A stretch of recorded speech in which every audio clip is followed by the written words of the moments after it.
2018. We're here in Rockford, Illinois, Winnebago County. And this is Concord Commons. It's a public housing project. Well, it's represented as a public housing project in Rockford, Illinois. But it's not really. It's actually owned by a private owner who is the head Democrat in Rockford. Now, as you'll see, this complex is hundreds of units. Okay? These units go from all along here. Now, this property is managed by Rockford Housing Authority. Once again, the owner, the top Democrat here in town, was the chairman of Rockford Housing Authority. So not only was he the private owner of a public housing project, he was the top Democrat, he was the owner of the property, and he was the chairman of the company that managed it, which is Rockford Housing Authority. Now, if you know how the Democrats work in Illinois, on election day, you'll have vans and school buses lined up out here to take everybody to go vote. Because quite frankly, this is what's in store for the rest of America. Under the UN plan and the New World Order, the plans are to see there's a perfect example right there of what kind of people you got living here. This is what is planned for the rest of America. You've got just absolute desolation. Look at this landscape. All right, this is what America will look like if the New World Order gets their way. And as we've learned, today is February 3rd. As we learned yesterday, the FBI has been complicit with this group of criminals who's been running America for the past, at least since they killed John F. Kennedy. And they pretty much were running things before that. But since then, they've had absolute control of this country. So I've gotten wise to what's going on in America because in 1978, I was lured into a real estate deal in downtown Rockford by the owner of this property, the top Democrat in town. There'd been a murder at the property, and it had sat unable to sell it. It was on the market. They couldn't sell it. And so one of my church friends lured me and my brother into buying it. Well, we found out there was a murder there the year before we bought it, and it looked like that this guy, the top Democrat that owns this property, he was a top attorney in town too, and an alderman with the city of Rockford. His son is currently the city attorney for the city of Rockford. The guy that owned this property, the top Democrat, was also the campaign manager for the next three mayors. McNamara, John McNamara, 1981 to 1989. Box from 1989 to 1997. And then Doug Scott after that until 2005. So, Tom Meyer was the top Democrat here in town. He lured me into a real estate scam downtown for some clients who owned a property where there had been a murder. And it looks like the murder was probably committed by one of the owners of the property. And I was lured in to kind of cover the tracks to sign on to the deed. So, this Tom Meyer character, he lured me in with a church member in 1978. That church member quit a month after I signed on to the property. Within 6 months, he had another agent of his who was a good friend of mine from high school. This good friend of mine from high school is named Bruno. His dad worked for Rockford Housing Authority, for Tom Meyer. This Doug Bruno sent me a letter and promised to take care of the property while I was on my Mormon mission, if I just made him my partner. So I made him my partner. And a couple months later, the city of Rockford condemned my property for no reason after we'd spent about $15,000 on improvements in plumbing and electrical. We went to Tom Meyer and asked him what to do. He said you can't fight City Hall, even though he was City Hall. Well, since then I learned I better become a journalist and figure out what's going on here in Rockford. And so since then, I helped start a newspaper called the Rock River Times. And in 25 years, actually in 1996, worked as a journalist for 25 years. In 1996, we discovered that the cocaine from Little Rock, Arkansas, in the murder of the two boys on the tracks, which the Wall Street Journal called the most famous murder mystery in America, was coming to Rockford, Illinois. The cocaine courier that witnessed the murder of Kevin Ives and Don Henry in Saline County, where the country road met the railroad tracks, they stumbled on the CIA cocaine drops. And the guys that were picking up the cocaine were the Saline County prosecutor, allegedly, and two Arkansas state troopers, according to the courier who drove the cocaine to Rockford, Illinois. That murder mystery has never been solved yet. And in that time, I've been targeted by these people, by this cartel, by Tom Meyer, by the top Democrats.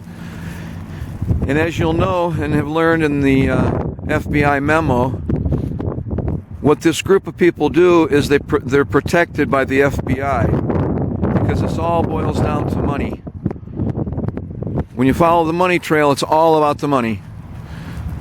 This Concord Commons here is where the political money comes from for all the dirty votes. Like I say, they line up the buses here on election day. And on election day, all these people are at the mercy of their landlord, the dirty top Democrat in town, Tom Meyer. Tom Meyer died in 2014. I won't say bless his soul. I don't think he had one. But what I found out in the past 6 months is that the person who owns my house was a partner of Tom Meyer. And now here's how that went.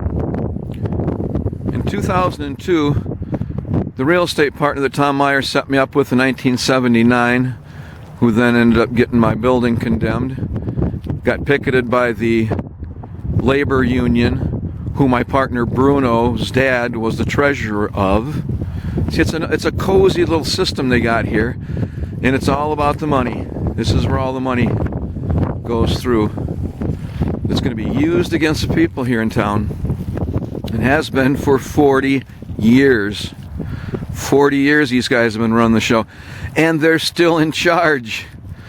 Tom Meyer's son is the campaign manager to the current mayor of Rockford, Tom McNamara.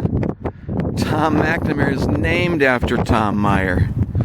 And just to finish up here, how the money trail works, I found out in the past 6 months that the guy that owns my house was the banker, or I should say, he was the largest stockholder in the bank of the bank that mortgaged this property in 1978, October. Concord Commons never had to make a mortgage payment. You following me? Concord Commons never had to make a mortgage payment to Amcore Bank, at least up until 2000, when court records and depositions revealed what had happened. In 2000, there was a lawsuit where Concord Commons was sued because of a girl that had a pot of hot oil tip over on her. The attorney that sued Concord Commons, that sued Tom Meyer, ended up being my attorney in a lawsuit brought on by Tom Meyer's agent, Doug Bruno, in 2002. Larry Morrissey was that attorney. Larry Morrissey took my case in 2002. He fixed my case. He withheld the evidence, missed the 213 disclosure deadline, which left me without evidence to prove up my case. In 2006, they ended up stealing $500,000 from me, this cartel. The agents of Tom Meyer, a judge, an attorney who were law partners, Brian Larkin and Ron Perello. And then when Larry Morrissey became mayor, he turned me over to another attorney who ended up quitting a month before trial, and that's when I found out I had no evidence. So the dirty deeds that are done in this town are for a purpose. They're to keep the lid on the filthy people that are running Winnebago County, Rockford, Illinois. And as we've just found out, the FBI, how it protected the Clinton family, and how it tried to destroy Donald Trump, tried to frame him, who's the President of the United States right now, tried to frame the President of the United States. Do you see how little chance I had of fighting these guys here? I had very little chance of fighting them here, because they have absolute control. In fact, in 2002, when I was sued by Doug Bruno, an agent of Tom Meyer, I went to the FBI because at that point I knew I was being defrauded. Okay, I'd only been paid back the $50,000 of the properties that we owned. We owned 3 properties together, and they made $750,000 in 25 years. I was only paid back the $50,000 which I invested in 1983. I was the sole investor of our 3 properties. So that's why they took me to court in 2002 and ended up stealing all the profit from the 25 years which I was trying to recover in my counterclaim from Larry Morrissey that he filed. And when Larry Morrissey filed my counterclaim, he did a great job, except then he did a secret thing on me. He filed another one secretively, which took off the jury demand and changed everything so that I didn't get the jury that I asked for. So when his people then asked me later, after the whole thing was over, they ended up stealing 2 of my properties, ended up stealing $500,000 from me. Larry Morrissey's assistant calls me for his father and tells me, "Hey, we want the rest of your property, man." That happened about 3-4 times until finally I told them, "I no longer wish to participate in your fraud." And I never got another call back. So there are ways out of this. I luckily got one on that because I wasn't going to give them any more. I wasn't going to give them any more money for what they had done to me. So before the lawsuit in 2002, I went to the FBI and I brought the stack of documents and showed them how Doug Bruno, my real estate partner, whose handler was Tom Meyer, I took to the FBI agent named Casey Solana here in Rockford. Took a stack of documents from the bank, and I told him that the banker at Bank One, Richard Bastian III, had taken my name off the account, taken my name off the checking account. That's how they were able to steal my money.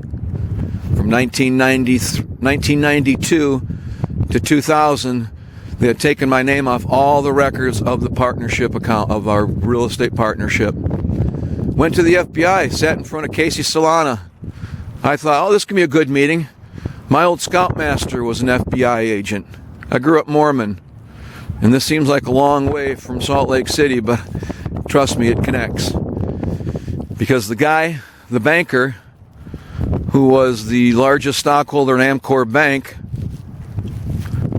Amcore Bank loaned the money for Tom Meyer, never had to make a payment. The largest stockholder was my Mormon bishop, who later became a stake president in the Mormon Church and a general authority in the Mormon Church.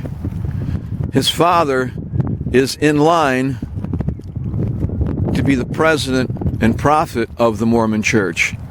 His father was a CIA recruiter at BYU, Brigham Young University, from 1970 to 1980, when they recruited more FBI and CIA agents than any other private college or public in the United States. The president of BYU then became a general authority, or became an apostle. He'd never served a mission. He'd never been a bishop, never been a stake president, never been a mission president. He went straight from University of Chicago as a professor in law, Rockefeller University, right to the apostleship of the Mormon Church, and next in line to be the next prophet of the Mormon Church. So as an apostle today, we just had Thomas B. Monson die a couple weeks ago. And Russell M. Nelson is the new prophet of the church. But here's the catch. People don't know that the corporate structure in the church puts the president as the sole beneficiary of the assets of the church. Right now, as the Mormon church sits, there is the possibility that if this father-in-law of the owner, the former owner of Amcore Bank that financed Concord Commons, the largest cocaine outlet in Winnebago County for 40 years, if this man gets hold of the presidency of the Mormon Church, he can sign over the assets of the $1 billion of the Mormon assets all across the country, can sign it all over to the New World Order, and the CIA, and Joseph Smith's work will all be in vain. Joseph Smith was the founder of Mormonism. He translated a book called the Book of Mormon. That Book of Mormon has one message, which is the most predominant theme of the whole book, which is satanic secret combinations or conspiracies in the last days would attempt to take over America and the world, and they would do it through theft, deception, and what the Book of Mormon calls Gadianton robbers. These thieves and Satanists that Joseph Smith identified in 1830, or I should say 1829, when the book was first finished. That book foretold that these satanic secret conspirators would infiltrate government and his own church. I have been targeted by the son-in-law of the next in line for the head of the Mormon Church, who I believe is there to destroy the good people, the good Christians of the Mormon Church. And I say this is a long way from Salt Lake City, but not that far from the history of the church, because the founder of Winnebago County was Stephen Mack. Stephen Mack was Joseph Smith's uncle. Joseph Smith's mother was Lucy Mack Smith. Her brother was Stephen Mack. Stephen Mack was a fur trader in the early 1800s, came here and founded Macktown, which is up by Rockton, Illinois. He married an Indian princess named Hananiga, who the high school in Rockton, Illinois is currently named after. So I've been targeted for 40 years because at 12 years old, I was introduced to another apostle named Ezra Taft Benson at the Chicago Steakhouse at Wilmette, Illinois. When I was 12 years old, he told me to read a book called None Dare Call It Conspiracy. And he told me about these secret combinations that were going to take over the church and the government of the United States and the world if people let them. So I'm here to show you that for 40 years I've been fighting these bastards, and I need some help.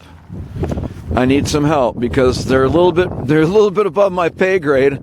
Although I did start a newspaper and fought them as long as I could, they're getting the upper hand on me right now. And as we know, with yesterday and the FBI secret memo, the secret memo that's been released, the congressional analysis of how the FBI has been converting justice for the past, well, at least the past 2 or 3 years. But I can guarantee you, since my visit from the FBI in 2002, when I showed them the evidence,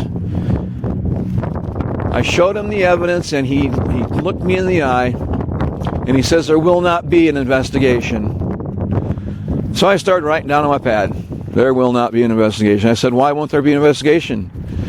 He says, we protect the bank's rights, not yours. Now, let me say that again.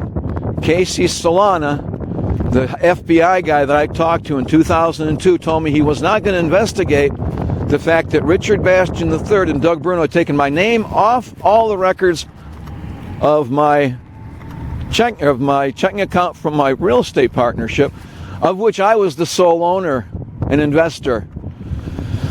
So as I'm writing this down on the pad, he says, "What you writing down?" I said, "What you just told me." He said, he said, "If I ever see that in writing, I'm not going to be very happy." So not only would there not be an investigation to protect the criminals here involved in stealing $500,000 from me and 2 of my properties, but he protects the bank's rights to steal from me. He told me he protects the bank's rights, not mine. And if I ever put it in writing, he wouldn't be very happy. Well, sorry, Casey, to make you unhappy today, but that's just the way it goes. Because you guys are exposed now, and it's time that the rest of America finds out why everything's been going to hell for as long as it has. And somehow, my own Mormon church, Deseret News, the spokesperson for the Mormon Church, told everybody to vote for Hillary Clinton in this past election. So if you ask me, there's been an infiltration in the church, because if I, a lone man, can find out what's going on, I'm sure the CIA would know that there's trafficking cocaine and have been for the past 40 years. And as we know, the higher-ups in the Mormon Church are very well connected to the CIA, at least the bad ones. And it's about time that everybody learn what's going on. So one more point. That son-in-law of next in line to be Mormon president, prophet, he's the owner of my property now, because these Mormon friends of mine stepped in to help me when the church, or I should say when the deep state stole $500,000 from me in court from 2002 to 2006. My church friends stepped in to help me out. The owner of the bank, son-in-law of the next prophet, could have loaned me the mortgage right there, but instead he had his company buy it in secret, and his team buy the property, and promised to sell it back to me if I just bought 6 of their properties. See, as a banker, you get foreclosed properties, and then his company ends up buying all these foreclosed properties from the crack and cocaine problems and heroin in Rockford. It's causing all the real estate taxes to go sky high, crime to go sky high, and for Rockford, Illinois to be the most dangerous city in America. So right now, instead of selling my property back to me, a brownstone fourplex in downtown Rockford. Oh yeah, Tom Meyer was the head of the downtown Bullseye Committee with Richard Bastian III at Bank One also. So one of the reasons I got really well targeted was because my property was downtown, and they knew at any time they could come in and do whatever they want to violate my rights in some way with the building department and shut me down. Well, that's what's going on right now, and that's why I'm making this video. Because right now, these guys need to be exposed.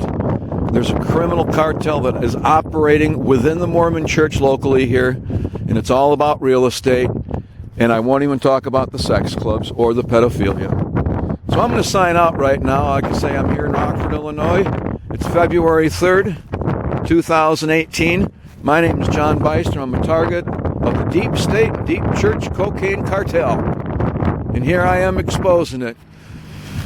So do some research and find out just exactly what I'm telling you is the truth. So I'm going to sign out. Thanks for listening.